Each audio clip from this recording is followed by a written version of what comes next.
The storm had been relentless as Jason drove through the desolate highway, his car headlights slicing through the torrential rain.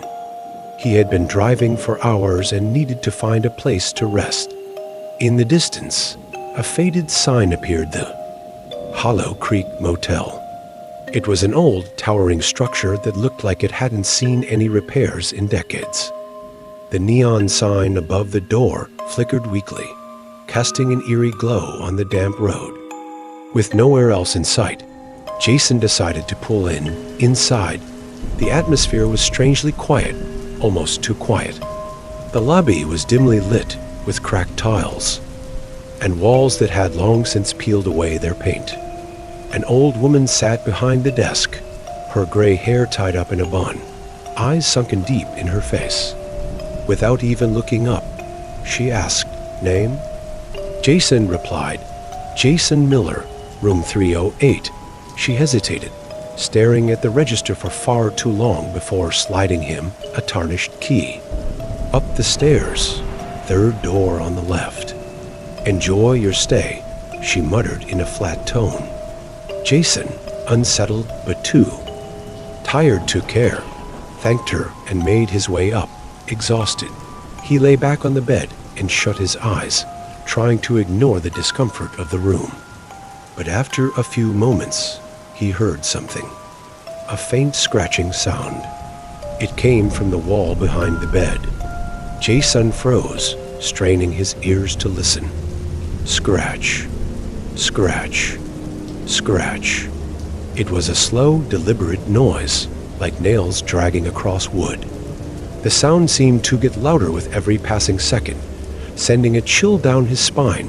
His heart raced as the scratching stopped. A deep silence followed, suffocating the room.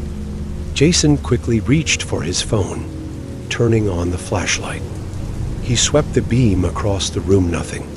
The furniture was still, the curtains still drawn, and everything seemed perfectly ordinary. He told himself it was just the building settling, that he was overreacting. But then he heard it. A whisper. A soft, raspy voice that seemed to come from nowhere. "Leave." With his heart pounding, Jason stood up slowly, every muscle in his body screaming at him to leave. He approached the closet, reaching for the door handle. He pulled it open, the hinges squealing in protest. Inside was just an old coat hanging from a rusted hanger, gently swaying as if something had just brushed past it. Jason exhaled in relief, muttering to himself that it was nothing, just his nerves playing tricks on him.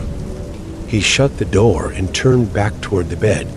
Jason didn't say a word as he pushed open the door and stepped into the rain-soaked night. He didn't dare look back at the motel, but as he reached his car, something urged him to glance up. There, in the window of room 308, a shadow stood watching him. A figure, still and silent. Jason quickly got into his car and drove off, but the image of the figure lingered in his mind. The next morning, shaken and desperate for answers, Jason searched for the Hollow Creek Motel online. To his disbelief, there was no record of it. No website. No reviews. There wasn't even a mention of a room 308. The motel didn't exist, not online, not anywhere. It was as if it had vanished into thin air, taking the horrors of that night with it.